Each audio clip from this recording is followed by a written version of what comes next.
Bonjour, nous sommes le mercredi 22 mai 2019 et je vous propose la situation des cultures de cette semaine. Alors pour les blés, aujourd'hui on est début gonflement, voire début épiaison pour les parcelles les plus précoces. Au niveau des maladies, on a des taches de septoriose qui apparaissent sur les feuilles basses depuis ce début de semaine.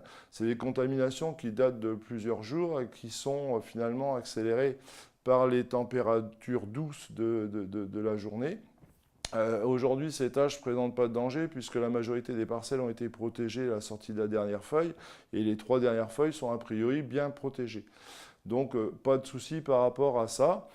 Pour la rouille, on a quelques foyers de rouille qui sont signalés dans l'Oise. On a dans les essais des variétés comme Nemo qui montrent des symptômes de rouille jaune.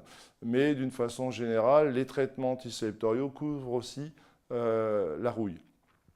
Donc pour les traitements des piaisons, il est trop tôt pour intervenir. On va attendre que les épis soient complètement dégagés pour appliquer le traitement antifusariose. Pour les autres maladies, on observe toujours de l'oïdium sur feuilles basses, en particulier sur les sols crayeux et sableux, et aussi dans les secteurs où les pluies ont été faibles ces derniers jours, on a des plantes un peu en souffrance et donc le symptôme d'oïdium apparaît. Pas de danger par rapport à cette maladie aujourd'hui. Insectes, on observe peu de pucerons, voire pas de pucerons sur les blés. Ce qu'on observe, c'est principalement des pucerons des feuilles, qui ne présentent aucun danger pour la céréale. Seuls les pucerons des épis sont à craindre. Pour l'instant, on n'a pas d'observation, mais il faut maintenir la surveillance. Pour la cécidomie, on est en pleine période favorable à la cécidomie. Alors les températures sont douces, on a régulièrement des températures dans la journée supérieures à 15 degrés, mais on a du vent. Et le vent est défavorable à cet insecte. Donc si vous voulez observer, soit vous observez cet insecte qui est pris dans les toiles d'araignée dans les parcelles, soit vous installez des cuvettes jaunes. Mais on est en plein dans la période de vol de cet insecte. Alors pour les orges d'hiver et escourgeons, on est sorti des étamines, voire fin de la sortie des étamines pour beaucoup de parcelles. La protection fongicide dernière feuille a été faite. Aujourd'hui, plus d'intervention à prévoir. De plus, les situations sont relativement saines. On a toujours un cortège, helminto, rhinco et puis oïdium sur les parcelles, mais ça reste localisé en feuilles basses, donc aucun danger par rapport à ces cultures. Alors pour les orges de printemps, on est à la sortie de la dernière feuille, voire l'apparition des barbes. Alors je vous rappelle que la sortie des barbes, c'est le stade ultime pour appliquer un régulateur de croissance. Donc appliquer le régulateur de croissance à la sortie de la dernière feuille avant l'apparition des barbes. Au niveau sanitaire, la situation est saine. Globalement, sur toutes les céréales, on est dans le même contexte. Un petit peu d'oïdium, des mintos et de rhinco sur feuilles basses. La protection qui a été réalisée au stade 2 nœuds, normalement, couvre l'ensemble de ces maladies. Le stade sortie des barbes est aussi un stade repère pour intervenir, pour renouveler la protection fongicide. Mais globalement, la situation est saine dans l'ensemble des parcelles du département. Alors pour les colzas, on est dans un contexte très particulier cette année, un petit peu comme l'année dernière, c'est-à-dire qu'on a des parcelles qui sont aujourd'hui au stade Sillic-Bosselet, donc une floraison qui est terminée déjà depuis quelques jours, et puis on a des parcelles à l'inverse qui démarrent leur floraison depuis le début de semaine.